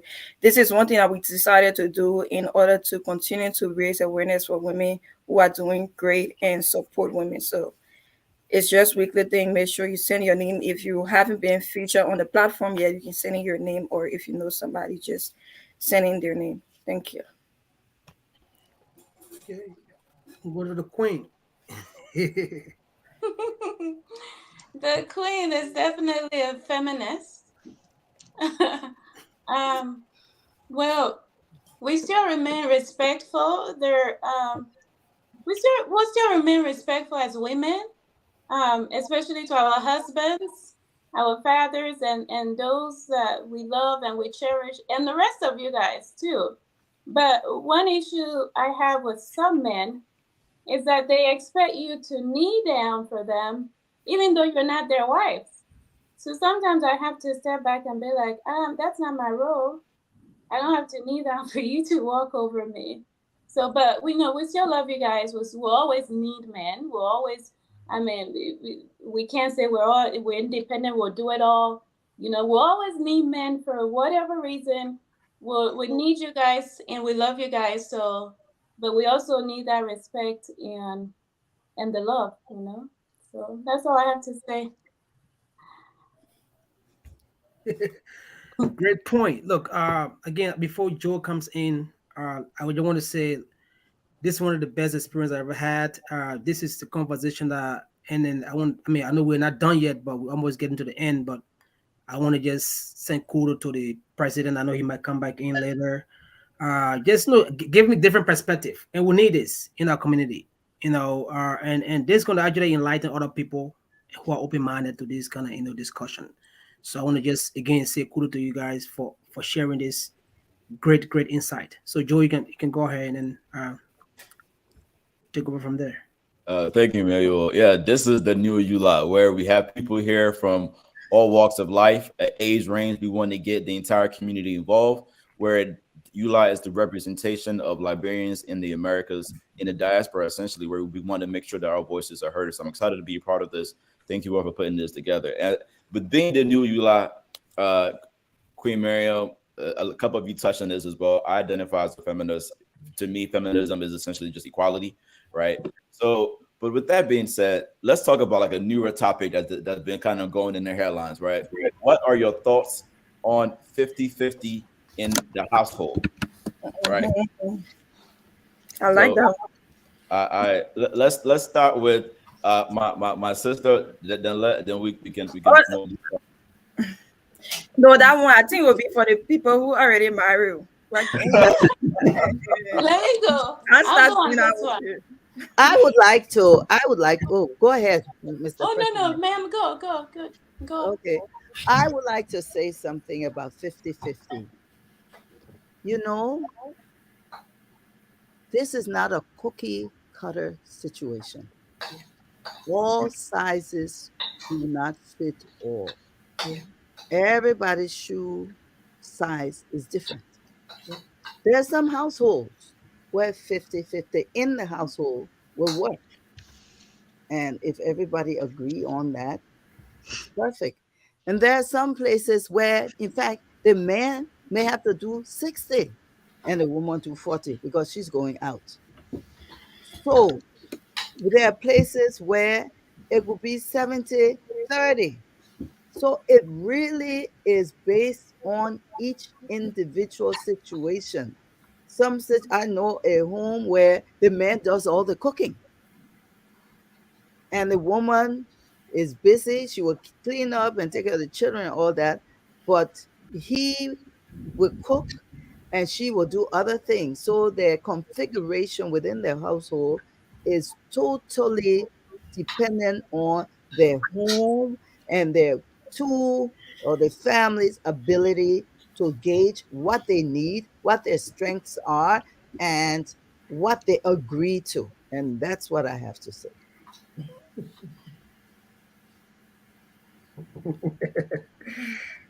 Yeah. Thank you, sis. Red. Anybody want to answer that question next? Well, Okay, go ahead, Councilor. no, you can go ahead, my VP.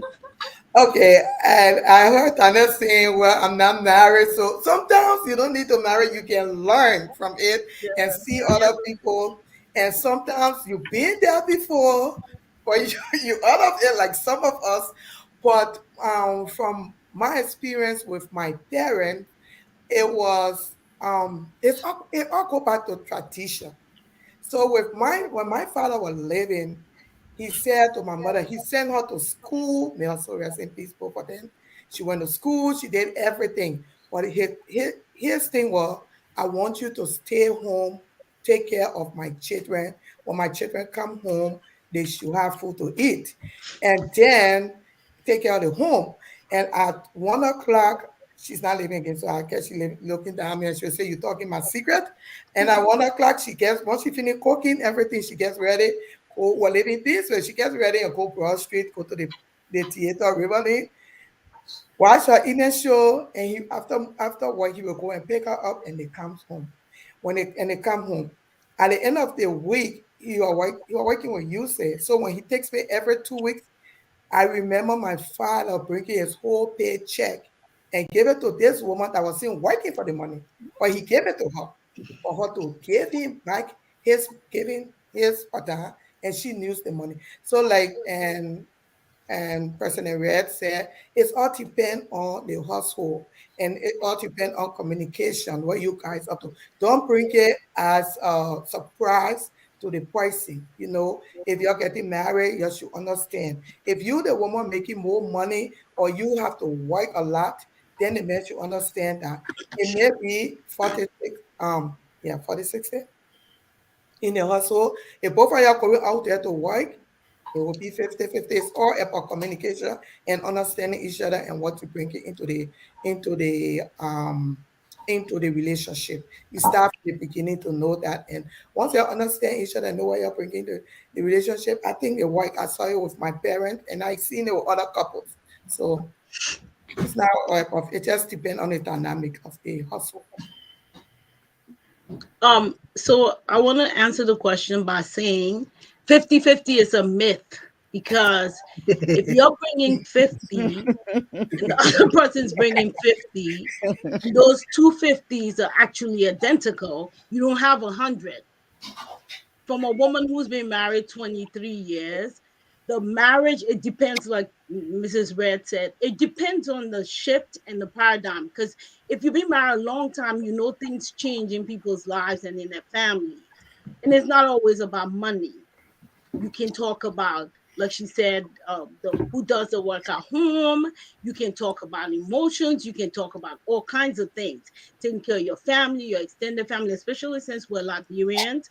50-50 is a myth. Everybody should come with 100% of who they are. So you bring in your 100%, Yes. then you're not worried about looking for 50 to add to that. So you bring in your 100%, and that 100% can be what your total self. Yes. And also we have to remember, life always have changes and challenges. So today you may be making $100,000, so you want to say 50-50. Tomorrow you be making 50,000 and the woman making 150, then is another situation. So it's always just bring your 100%. You bring your 100%, the person bring their 100%, both then your family is good. So that's why it's those cliches we use. We have to be very careful with them, because a lot of times that's all they are. They're cliches. So that's my response. I would like to hear from the men. I would like to hear this same question given to the men that are on the call right now. I agree. Yeah. This is the new Ulaa. Give us This is your the new Yeah. feminist Ulaa. view. Yes.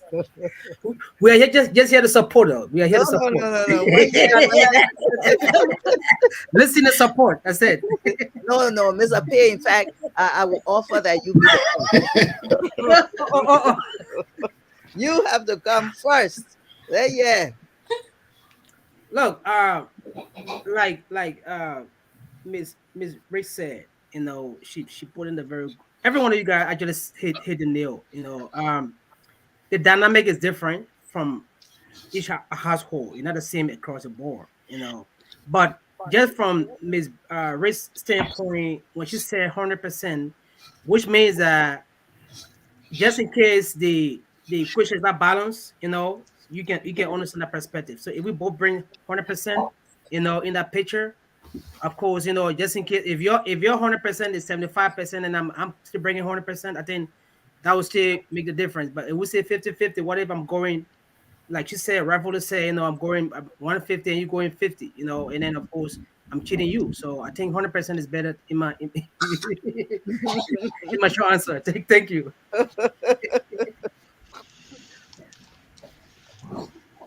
Can I answer real quick? Yes. So I think I have a different, slightly a different perspective. But again, we're here to kind of maybe nurture each other and teach each other and learn. So my view on relationship and marriage, even though I'm not going to go there. That's for a different day. But my view is, if he can't pay his bills, if you cannot secure even a one-bedroom apartment, you should not be marrying this man. I'm sorry. That's just my view. If you cannot secure a one bedroom, and I'm not saying standards or anything, if you cannot secure a one bedroom, you don't have a head on your shoulder, is a no-no. If you take me out on a date and the waiter comes and you're like, we're gonna split the check, I'm sorry, that's the last date.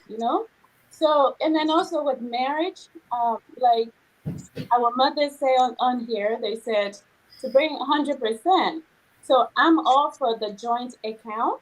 If you guys have joint account and you guys have that understanding, and you guys know how to work, you have a budget, you know what you're saving, you know what you're doing, you know what you're doing for emergency. That is awesome. But if a man come up to me and say that, okay, we're gonna be paying rent 50%, to me, the way I see it is that you're my roommate, right? That's what roommate does. Like at the end of the month, You bring 50%, I bring 50%. So if I'm your roommate, I leave whenever I want to leave. I come back when I want to come back. I cook what I want to cook because some men want to do 50-50% and then save the money for whatever reason, right? They want to do 50-50%. But I would say joint account is definitely better. And 50-50%, I don't like that idea for me. That's fine. Thank you, Joy. So we are going to move on from this Can I question. say something? Oh, the president of Ulaa wants to say something. But And we certainly quickly, want to quickly. hear him. Yeah, quickly. 1 minute. 1 minute, quickly. I want to welcome the honorable, the dynamic honorable, honorable Nikita Rakes. Thanks for joining us. I mean, you are one of the inspiration to women. This is a unique, actually, opportunity to have you here. I know we met in Liberia at the Renox doing the wrong way, like Liberia International. We had a conversation at the time. So again, I want to say it's a pleasure seeing you again. Thank you very much. Thank you so much. Can you guys hear me? Yes, Yes, we hear ma'am. you loud and clear. Okay, wonderful. And I'm so sorry for my delay. And we are on the House floor right now, still debating reproductive rights bills. And so when we have these kinds of bills, gun bills and reproductive rights bills, there's a lot of debate. And the Democrats who have the majority in the House here in the state of Colorado had to limit debate by motioning to vote in Rule 14. So we've done that. The Republicans are not very happy about it. So we have a lot of, debating going on. But I'm gonna just make a few quick remarks, and then I'm gonna need to get back on the floor. So thank you so much for, inviting me tonight. It's my pleasure to join you all and on this call this afternoon for EULA's History Month conference, and to discuss the topic of the incredible significance, of women history and breaking down barriers. And, this theme of breaking the barriers resonates deeply with me and many women around the world. It gives a sense of the struggles and the challenges of many women, particularly those in underserved communities. It also presents a platform where we can share great and small stories, where we can celebrate our wins and re strategize to confront our losses. For centuries, societies have imposed upon women a life station, a place where they thought women belonged. Looking back many years before us, the world can easily see the trials of change and victories won by women. But what is known less are the heights of the barriers they had to climb to cross those barriers. Perhaps America would not have achieved the progress in radical equality had Sojourner Truth, an African American woman, not fiercely fought for gender and racial equality. She became the first Black woman who to win a custody court battle against a white man and was able to recover her son from slavery in 1828. The same goes for Chief Swakoko, a female chief of the Pele tribe in Liberia, who led the defense of her people against forceful annexation by the Liberian state during the years 1900 to 1920. The pages of history are replete with a plethora of great women who changed the course of history forever. Women did not only exhibit tenacity and courage on social issues that affected them, but in all areas of life, including in leadership. Shirley Chisholm became the first African American woman to win a seat in Congress in 1969. How in the world did she do that? How did that happen? Particularly at a time when people of color were not even allowed to ride a public bus with their white compatriots. It had to take unusual courage and sacrifice. Shirley had a saying, if they don't give you a seat, bring a folding chair. Another phenomenal woman was Angie Elizabeth Brooks, a Liberian diplomat and jurist. She became the only African female president of the United Nations General Assembly in 1969 and was the second female president of the UNGA. She was also the first Liberian woman lawyer. and Assistant Attorney General of Liberia. I don't know if you have you heard of Angie Brooks? Mhm. Yes, yes, we have. Okay, Yes, great. The older people, yes. yes. But I wanted to bring her up specifically because that's something that we can be proud of. I mean, she's one of us. I also want to mention another Liberian woman, Antoinette Saye, who is the Deputy Managing Director of the International Monetary Fund. Excuse me. Of course, we all know President Ellen Johnson Sirleaf, Nobel Peace Laureate and Africa's first female president, and Nobel Peace Laureate Lima Bowie, of course, among others. But there's so many women who are doing phenomenal things. Even where you are as a woman in your sphere, in your place of influence, in your home, in your family, you're still doing great things. And I think that the point of all of this is that women have the ability to achieve prominence by demonstrating hard work, ethics, defying the odds and not giving up, continuing to grow by improving their skill sets, obtaining good mentors, and taking risk. I mean, you never get anywhere by, just kind of staying safe. Sometimes it's good to take risks. It's good to volunteer. It's good to, step out and think about something. But best of all, never giving up, having that determination and that persistence to keep going, even when it looks impossible. Today, I find myself in the role of a state representative, inspired by the immense contributions of many great women before me, who opened the door and left it open for me and many other women to enter. As the first female Liberian American state representative, I do not intend to be the last. There's many out here who are interested in politics and who are advocates, who are out there making a big difference in their community. And it's important that we as people participate within the political process wherever we are, whether that's on the school board level, whether that is in city council, wherever you are, you can make a difference and speak up. There are a lot of women that we can celebrate today, and we can only celebrate. There are a lot of women we can celebrate today, and we can only celebrate um, themselves because of the burdens of all. But we must remember those gains of great value do not come voluntarily; they were demanded. In our modern times, while women enjoy an appreciable level of equality and empowerment, we face new challenges, which we must continue fighting. We protect the gains of our forebears while breaking new ground that unleash the potential of all women in Liberia, the United States, and the world. And in our country, Liberia, I mean, there's a need for female leadership.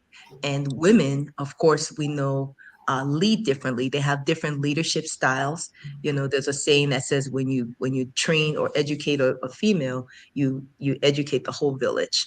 So I think that we as women have that responsibility to be able to go back, impact our neighborhoods around us, and also impact, of course, our native land. So I thank you so much for having me today to, make a few remarks. And I hope to engage with you more during this next year. I'll be out of session in the middle of May. So the summer and through December will be a good time to engage. But I really do appreciate the opportunity to address you tonight.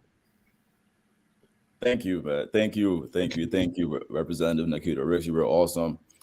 This is the new Ulaa, where we have fun, we lecture, we talk business, and we create opportunities for all everybody to be here. I would like to bring in President Honorable J. Shiwa Kamara real quick, Sure. and Right. just to come in and say a few words. We do have a question for you Yes. before pass to the Alpha and close the program. So, Representative J. Shiwa Kamara, please say a few words. Yeah. Thank you, Saud. This has been a very great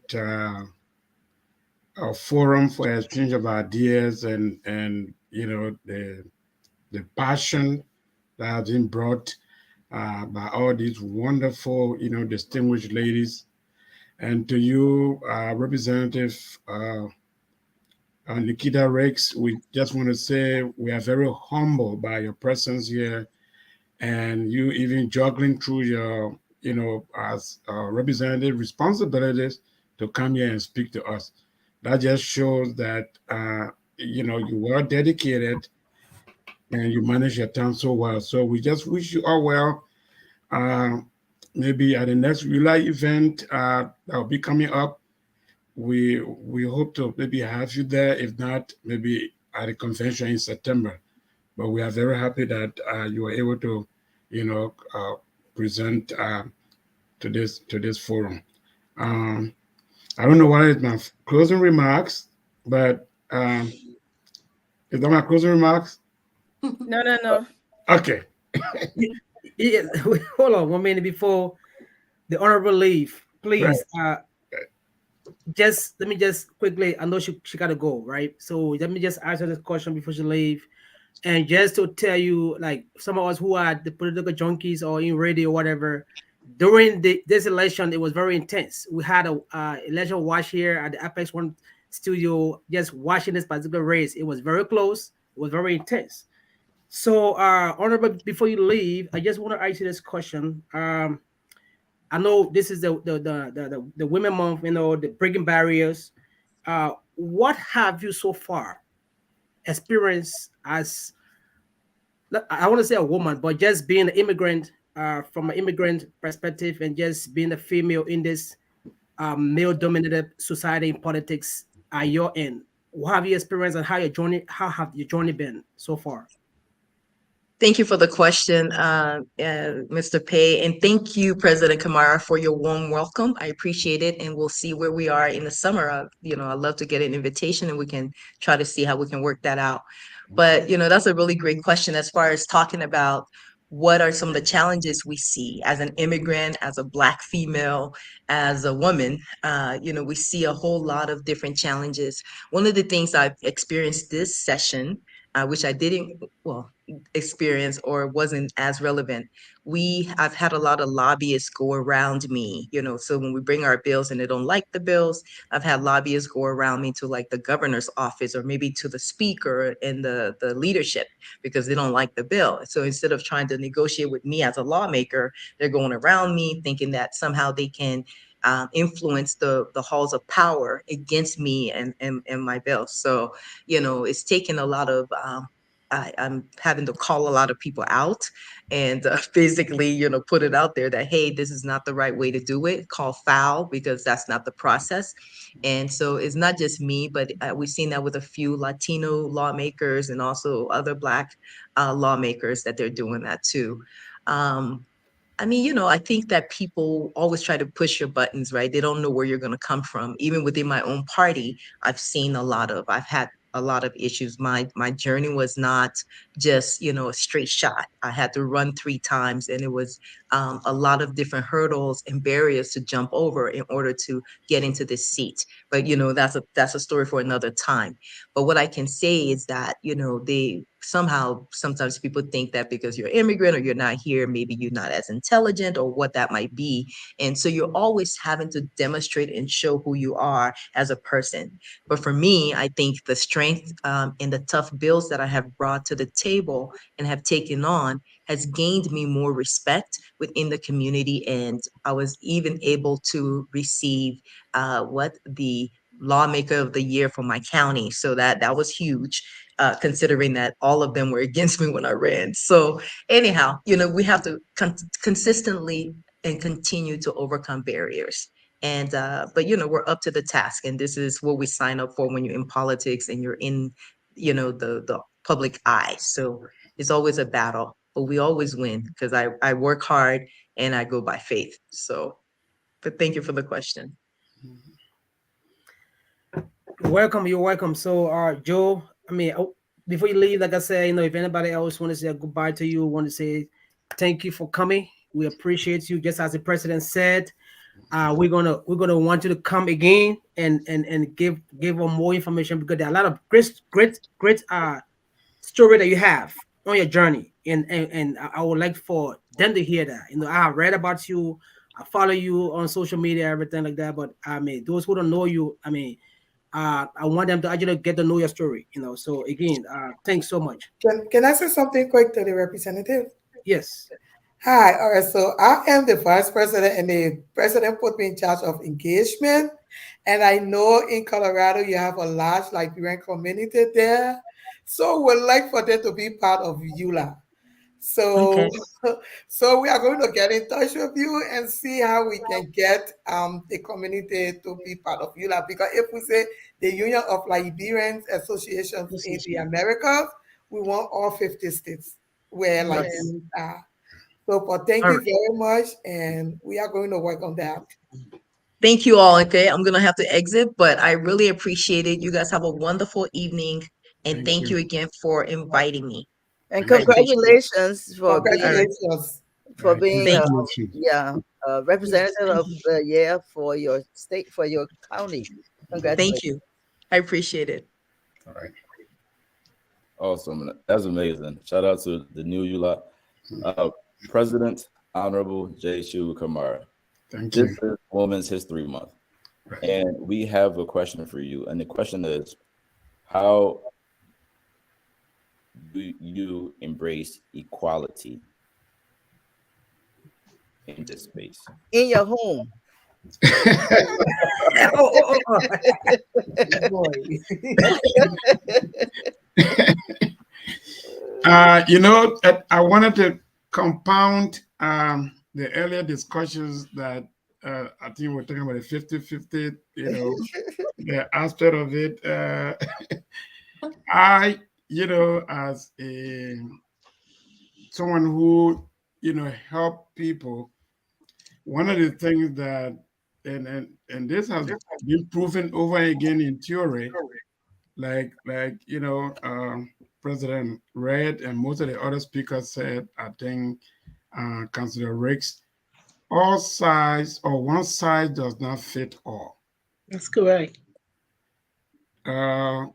Every family, every individual is different and is unique. However, understanding and communication is the biggest ingredient in harnessing and bonding and holding a marriage, a family, a community, or any group of people together. When you do that effectively, all of those disagreements about who bring 150% and who does the cooking and who does all of that, would be minimized, because you now you have a wholesome task, you have a wholesome family, and that there's greater respect. So for example, in my house here, I wash dishes here. My wife is not here, I wash dishes. If she's not here, I cook. Okay. And I kind of understand when she's running late and everything else. So, and many other things. And because we work together and communicate well, we really don't have, the kind of, issues that other people, already have. So I think the 50-50 kind of thing that somebody said is not your whole self. You need to bring your whole self into the relationship. You need to bring your whole self in whatever you do. You do your best. I know, modern, we're in a modern time. So things are fast paced, and people want to do things differently. But those kinds of other criteria and things like that can make you to miss out a little bit more, and sometimes you can miss the right partner. So I think it's good to listen a little bit more, have an open, mind, and don't be too quick to judge and things like that. So now let me graduate to the question that you asked me. You're talking about equality, about women in the home. Is that the question, Sao? Overall, yes, sir. Just how do Yeah, you? I mean, the little experience I've had in life has taught me, to be patient, to be, again, like I said, understanding, to be respectful of people. And those who have seen me and interacted with me, they will say, "Oh, yeah, you are a diplomat." I'm a diplomat, yes, because I don't want to rush to judgment. I don't want to rush to decisions. I want to take my time to explore, to understand, and have a complete overall understanding of what I'm, before I act. So equality is very, very visible. You can see my vice president is a female. In fact, in this administration, the vice president is giving one of the major tasks is giving one of the major tasks in this administration, along with other members of the administration, to unify the chapter, because it was one of the team when I was running to be president of Ulaa. Now, how are you going to reconcile those chapters that have left the union? How are you going to, bring, unity within the organization? So we created, three-leg, three-legged, platform. So the vice president, Alpha Tonga, and what you see, or Danette, this our called Royal Highness,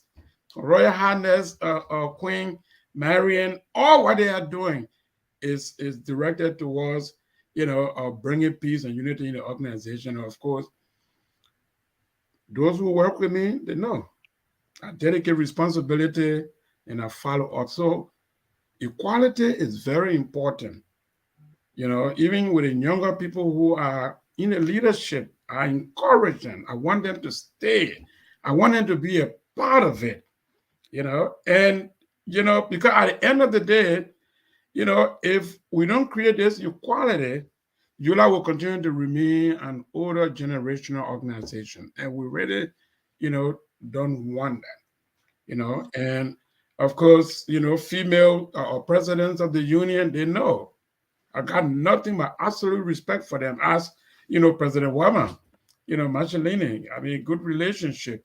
So the end point that I want to make is that whether somebody bring $200,000 or not, you always want to have that equality within a home, even in a relationship.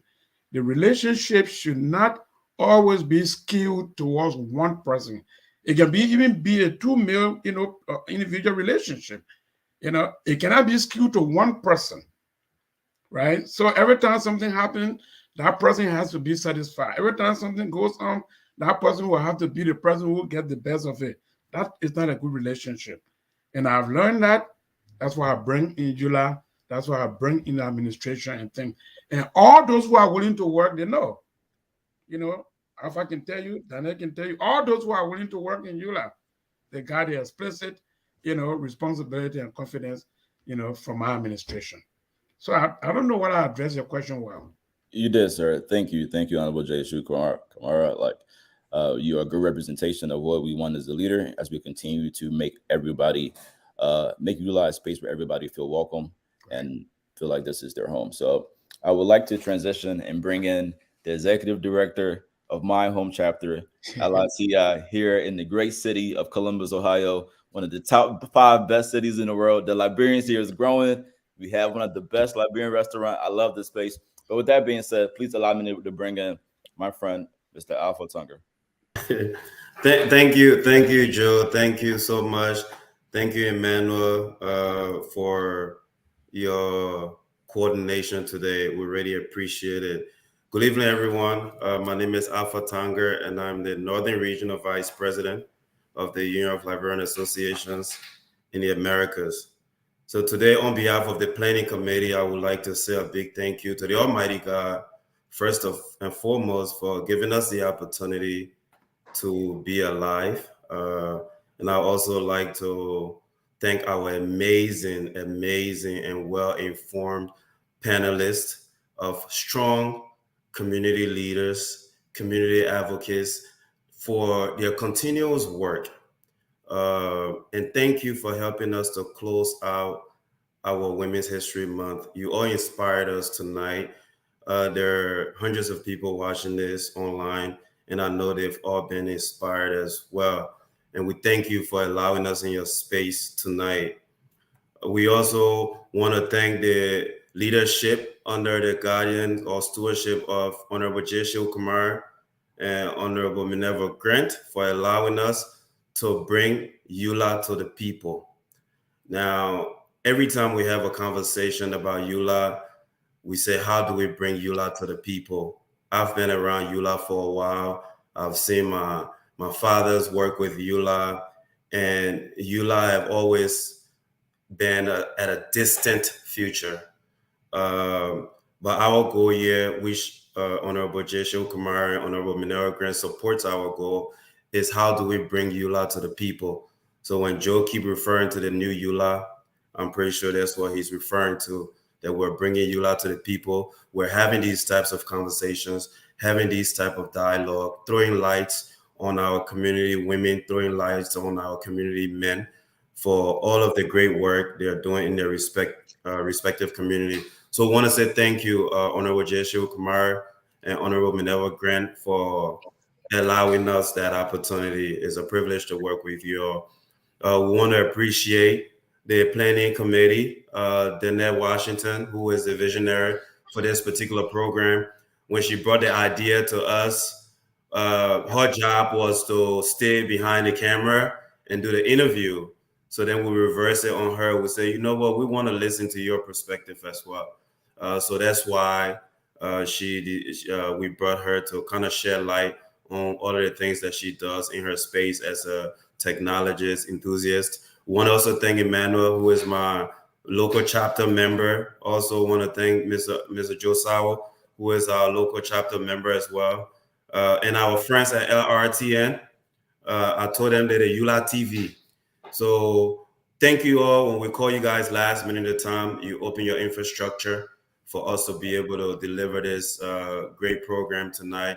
And our vice president, who was our advisor, so any decision that we made throughout this process, we had to contact her and get her opinion on it. So we want to tell you thank you, Madam VP, for your continuous sacrifice. Finally, we want to thank all of our chapters. Ulaa has about 22, 23 active chapters. Like the VP said, we want to be in every state. These are strong community leaders, strong community chapters, and Ulaa is only as strong as our chapters. So I want to say thank you to all of the leaders who sacrifice day and night. I'm a community leader myself. The sacrifices that we make for our Liberian communities to make sure our Liberian communities not just survive, but they're thriving. We want to say thank you. Thank you for making Ulaa what it is. And we want to continue to encourage Liberians across the diaspora to support your local chapter. Because when you support your local chapter, when your local chapter is strong, that means Ulaa is strong.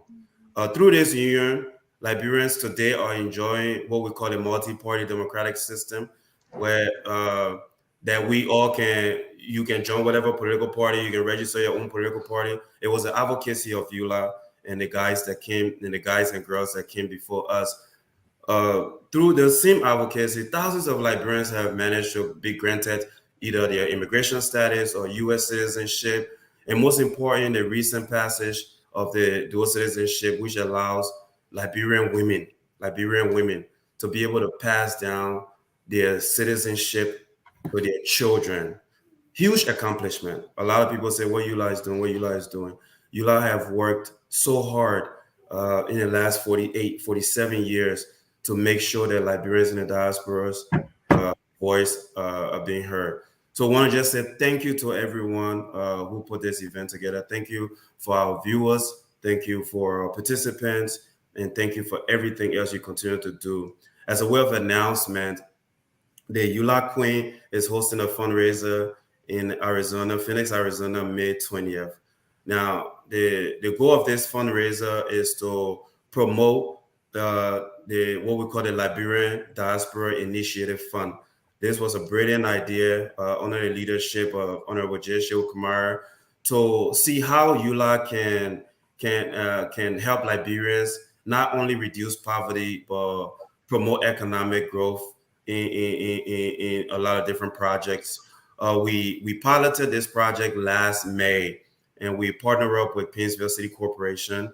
We had a one-day cleanup campaign, which the president was participated in Liberia. We managed to clean the entire Central Light Japanese Highway. We clean Basa Town as 72nd Community, which is the newly constructed Japanese highway drainage and its surrounding. And the objective of the cleanup was what the mayor have always struggled with in her city is flood risk mitigation. So we made sure that all of the drainage was clean, and that day we managed to employ over 60 youth.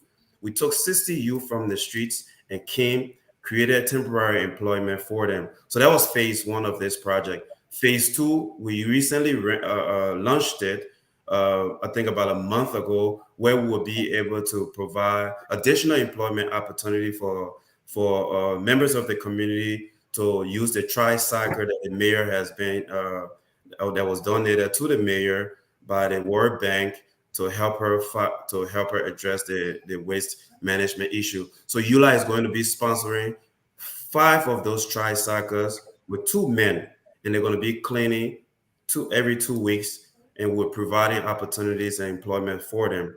So this program in Arizona is to foster that project, foster other projects that the LDIF is going to be investing in. So if you can make it to Arizona, fine. We will really appreciate you being there. If you can make it, please donate to the cause. This project was actually passed at the last Ulaa General Assembly as the official gateway to any social and economic development project that Ulaa is going to be undertaking, ensuring that there's consistency in every project. There is a longevity in every project that Ulaa undertakes. So please support this particular project. Please support the Queen in her endeavor. If you want to read more about the projects, you can visit Ulaa website at www.ulaalib.org. And there's a link there that says LDIF. You can read, you can click it, read about LDIF, what it does, what our visions are for LDIF, and the impact report that was submitted to Painesville City Corporation once phase 1 of the project was completed. So once again, I want to say thank you. I know time has been fast spent, and look forward to a lot more of these discussions, and so that we can throw light on the amazing work that our amazing women and community leaders are doing to make our diaspora communities better. So thank you. I want to say, if you don't come to Arizona, I will take it personal. Okay. Bye. Awesome. Thank you, everybody. Thank you for inviting me, and good night, everyone. Thank you. Thank you. Thank you. Thanks. Thank you. Mhm.